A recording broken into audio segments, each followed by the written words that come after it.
Hi everybody, so glad to be here at London House in Chicago. It's a beautiful day today. Not every day is this beautiful, but we got a perfect day. A little bit windy, but I'm excited because I get to be here with another Chicago girl, Yes. Erika Gilchrist. So glad to finally get to meet you. Yes. I've heard all about you, and I've heard about all the books. You're an author of 11 books, that's Yes. my understanding, which Absolutely. is just fabulous. But the most important thing, as many of you know, Pivoting in Heels is about empowerment of women.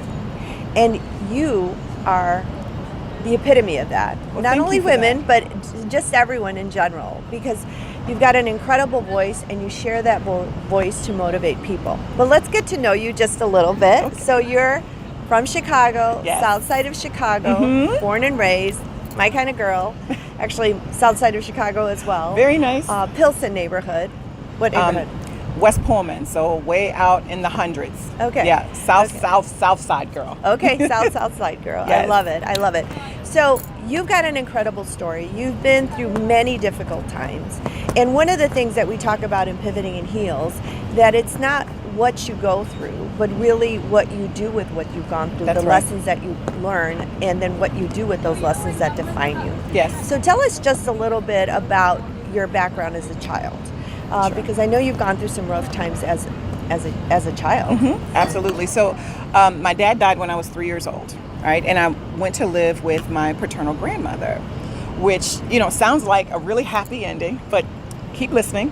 So while I was in that household, I was sexually abused by those who were supposed to be there to protect me. Take care of you. So Yeah. it really confused me about the role that men were supposed to play in my life. Were they my predators or were they my protectors?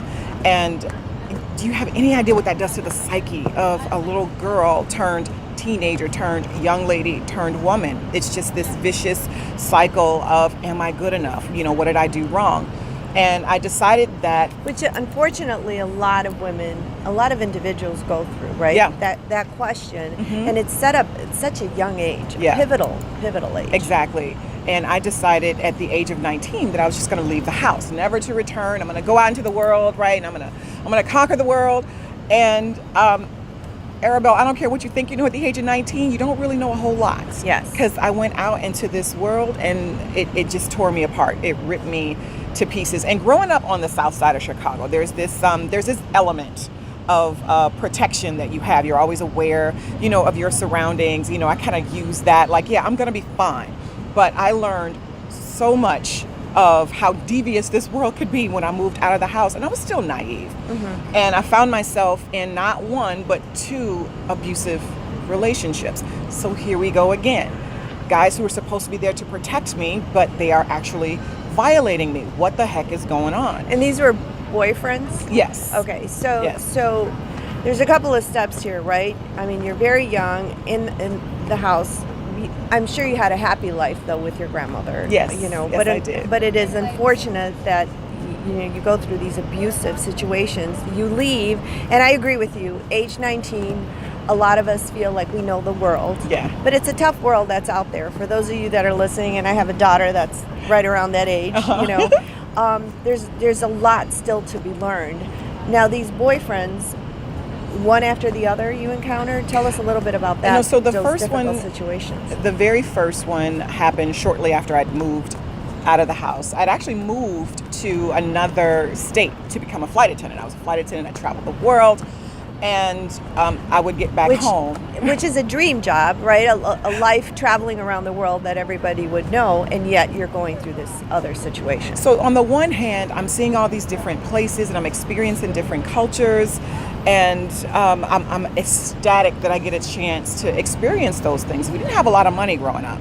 So for me to be able to travel the world and get paid for it, it really was a dream job. Now, I want to stop you there, though. I want to focus a little bit on that. How do you think you created that? Because that's a major pivot. Sure. You went from, a very, very difficult childhood to creating now a life where you're earning money, doing what you want, Yes. traveling the world. How do you think you created that? Actually, I remember the moment exactly. I was working at the front desk of a small hotel in a south suburb. And there was a television in the lobby, and there was some show on where they showed this woman, and she's, traveling to different places. And in that moment, I said, you know what? In 2 weeks, I'm leaving this desk. I'm going to travel the world. Haven't figured out how I'm going to do that. Love this. So I haven't made figured the out affirmation. Exactly. This is something you were This gonna is do. something I am going to do. I was tired of seeing the South Side of Chicago. So I think I saw something in the newspaper, because it was in the 90s, so it was the newspaper, not online. I saw something in the newspaper. I called it forward, and it was like, now hiring flight attendants. And I'm just like, yep, I called it. So I went for the interview, nailed it. They were like, we love you. And I got hired as and you a flight envisioned attendant. yourself in it. You had the courage to go Yeah. and apply for the job, right? And you felt this was supposed to be yours. Exactly. This was yours. It was mine. I claimed it, and I just expected it. There was no question in my mind that I was going to do that. I wasn't sure about the how, but the how wasn't my business. Right. My business is I made the decision without question, without hesitation. Major pivot. Yes. And it showed up. Yes. So once you make the affirmation, it just shows up. Yes. So that's one. And then on the back end, you're dealing with this other issue. I'd fly home and land in Detroit Metropolitan Airport, and there would just be this sickness in my stomach because I knew I had to see this person. We didn't live together, but he also worked at the airport, which is how we met. And seeing him, there was just this feeling on the inside. I knew something wasn't right, but remember, I moved to a place where I didn't know anybody, so I didn't have a support system. And the very last incident, I remember we were sleeping, well, he was sleeping, and when I opened my eyes and I looked over at him, the same affirmation I had at that front desk, I had another affirmation, and I said, if we don't end this, I'm going to kill this dude. Like, seriously, I was not kidding. I'm like, he will never. Self-preservation. I mean, you needed to. I said, this is not because prior going to that, to end well. he had been physically abusing you, Yes. hitting you. Pull hair out of my root. I mean, yelling at me, humiliating me in front of people. And I said, this is not going to end well because I had enough. And so I went into the kitchen and I opened up all of the cabinets. It's going to make sense in a minute. I opened up all the cabinets and I started pulling stuff out to make it look like there was a struggle. Yeah. And I went and I woke him up. I said, get out of my house. Okay. Get out. And he's waking up like, what's going on? And I said, this is over. You need to leave. Now, he looks past my shoulder into the kitchen. I guess it dawned on him what it was that I was doing. Because if we ever got into a struggle, there was the evidence of it. Right. And he didn't say a word. It was the creepiest thing. He just looked at me, and I guess he just kind of felt this girl is serious. Now, South Side of Chicago kicked in. And I was like, you have to leave, and you have to leave now. I always say my Pilsen kicks in. Yeah. When people, get me in a corner and I'm the nicest person ever. But Until when you're not. Yes. Until if you overstep your boundaries, you're going to get that. And I always say, I'm very nice and I'm kind to everyone. Yes. So if I come out of a bag on you, you earned it. Yes. Exactly. So, and exactly. he left without saying a word. So again, another major pivot, but again, this came from your inner strength. That's right. A decision that you made. You are not going to take this negative enough. situation anymore. Physically, emotionally abusive. Yes. I want to mention something because I think a lot of times, unfortunately, we as women, if we don't have a support system or if we feel that we don't deserve it, we attach to somebody we feel that is stronger than us, and a lot of times they show it in an aggressive, negative way towards us. And so getting to that point where you make that decision that this is going to stop is really critical. Absolutely. Did you have any outside support to do that? No, not in the location where I was. I didn't know anybody. But I did call my best friend back home, and I told her what had just happened. And I said, pack a bag because I'm going to fly there to pick you up.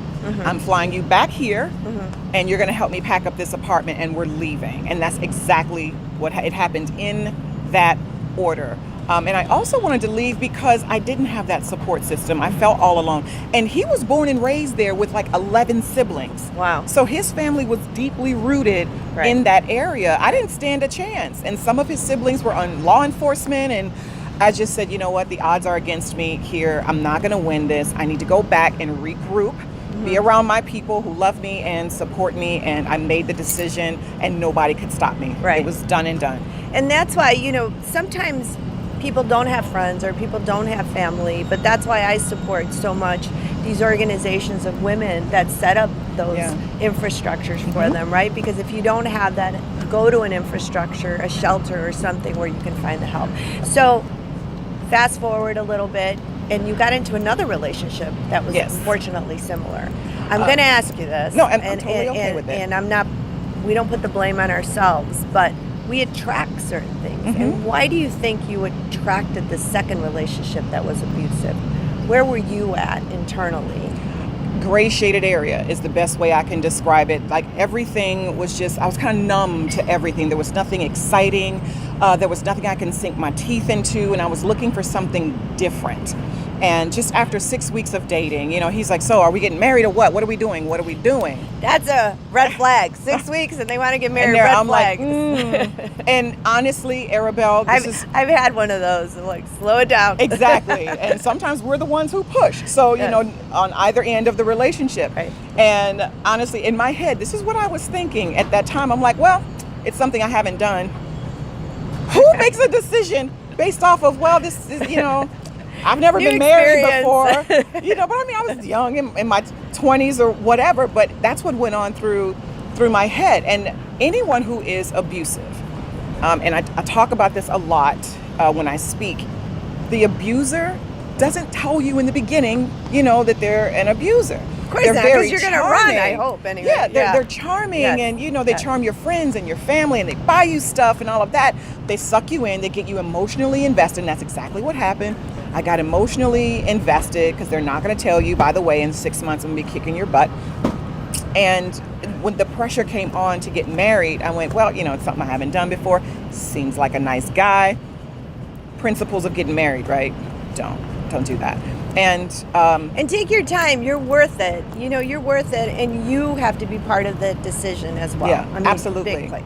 And take accountability for it. So what attracted me is the space I was in that moment. I was really looking for something different, something I hadn't done. I had traveled the world already. I'd seen a lot. I'd done a lot. And that's not a great reason, but it's the reason I did One of the things that you shared with me, Erika, is that you were working on yourself already, and you had started to change internally how you felt about yourself. Yes. Right? You started working on your self-esteem, and you thought you were at a place where you had developed it enough to be able to get into the right relationship. Yes, I had gone through therapy after everything I'd gone through as a child, and after a few years, I felt centered enough that I could kind of go out on my own, and I know who I was, but I wasn't as centered. When I look back on it, I wasn't as centered as I thought I was. Yeah. Otherwise, I would not have been susceptible to that level of pressure.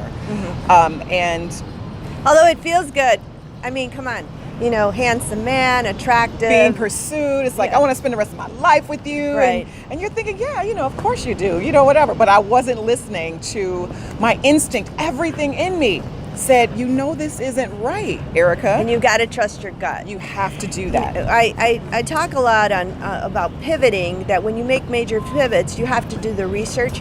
But at the end of the day, I've learned, trust your gut. That's right. It's really important. Even if it doesn't make sense in the moment. Because a lot of times it doesn't make sense. It doesn't make sense. Yes. You're like, wait a minute. Your logic kicks in, but your logic is not the one to listen to in that moment. Yeah. You want to listen to the instinct in the gut that's saying, don't do this. Forget about what your mind is saying.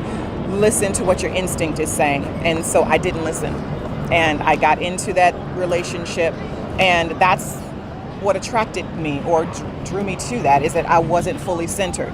I was kind of lying to myself about how centered I actually was. Now, fortunately for me, those were the only two, because I generally attract really nice guys. Yeah, But those two right there? Tell me the lessons, because it's important to get lessons out of what you go through in life. So what would you say were the one major lesson that you know got who out of you it? are and be okay with it. Okay. Knowing who you are is one thing, but being okay with who you are is another. Because a lot of us, women especially, we go, I am this, I am that, and all of that stuff is true. But society sometimes will tell us we're too much. And I've been told that before. You're a little too much. You need to tone that down. Jayla doesn't think she's too much. I'm we just shouldn't either, right? See, but you knowing learn who from you people are, like exactly. that. But Exactly. being okay with it. Yes. And if you are someone who is very introverted and someone tells you need to be more outgoing, no, you don't. You are fine just the way you gotta are. find what's okay for you. Find your rhythm, and it's totally okay. So the lesson in that was, I am this type of person, and I'm okay with that. It doesn't matter if you don't like me, because I like me a lot. Right. Yeah. And that's what's so important. Yes, absolutely. Yeah. And then you'll find the right person for you. Yes. Right. Yep. So fast forward now, you've written all these books. You've got another bestseller. Tell us how you got to that. I mean, how you got to this point, and why you're sharing all this with the world. I really wish that I had someone that I can share all of this with, who can help me grow outside of my therapist. And the shift happened after that last abusive relationship. And I have no regrets, by the way, because it did produce The Secrets to Being an Unstoppable Woman, which is my bestseller. So I have no regrets about that. Can I show them? Absolutely. This book, The Secrets to Being an Unstoppable Woman, because Yes. that's how you're known, the unstoppable woman, Yes, right? absolutely. Fabulous. And it's one of those things where I just decided to become the woman I wish I had. And the pivot happened after that last relationship, and I started writing things down. I started writing about the things I learned in therapy. I started writing about the thoughts that I was having, like the raw emotion, not the stuff you just want the public to hear to think that you're, a good person, but all the bad stuff that goes through your mind. And what I found is that honestly, the tragedy and the trauma is what resonates the most with people. Yes, I'm an award-winning speaker and all of that. Because all but of us go through difficult exactly, times. Yeah, all of us. The public person, all of that stuff is fine. Right. But I needed to start revealing the private person, Right. because I realized I was speaking to a bunch of people who had private lives and who would never say anything about it. And I don't know how many years ago it was, maybe 10 or 12, I got the courage to actually start telling people the real story. And 2 words, and it's very popular now, but not so much back then. After I would share my story, I would get a lot of women to walk up to me and say, "Oh my God, me too. Me too. Me too. Yeah. I can't believe you shared all of that, Erika. Me too. And can you tell me how?" They always want to know the how. That's really important. How did you do it, though? How did you do it? How did you do it? And I would share steps that I did. And I've got to tell you, that's why Pivoting in Heels, I wanted to do it. I'm going to share this with you, because I kept hearing me too, me too, me too. And then I've got, okay, but we've got to give lessons. What after? Yes, And exactly. so that we as women don't have to go through this. We can learn from each other. We can learn from the difficult times that we've had and how we've pivoted out That's of right. them. So we can make it easier for somebody else. I mean, I've just learned a lot, so much from you. Then let's do it. Let's share it. Let's Yes. share it. It's, I think, a wonderful thing that you're doing. Thank you. And thank you so much for being on Pivoting in Heels. Yes.